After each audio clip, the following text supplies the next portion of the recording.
Hi everyone, this is me and welcome to my Japan journey. And sa video ito ay time out muna tayo sa trabaho dahil ngayon ay may pupuntahan tayo. At dahil Monday pa nga lang ay in-announce na sa amin kung saan kami pupunta after ng work. Pupunta lang naman kami sa ramen house at may pakain si Sacho. Yes, may pakain siya ngayon. Naglalakad na nga kami papunta doon kasi malapit lang din naman yan sa amin. At yan nga yung pinakamalapit na ramen house. And tada, nandito na nga kami. At lahat nga kami pinagandaan namin ito at ngayon nga ay gutom na nga kaming lahat. At habang inaantay nga namin yung iba, ito nanonood muna kami sa TV at sakto itong palabas nila ay talagang sports dito sa Japan, ang tinatawag nilang sumo.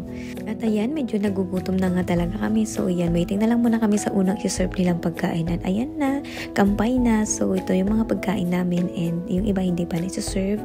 Pero talagang nakakagutom na nga talaga. At itong araw nga ito ay talagang sinulit namin itong mga pagkain na to. Talaga ang dami naming in-order at pagkatapos niyan ay may konting video. So yan, tingnan niyo yung kasama namin dyan.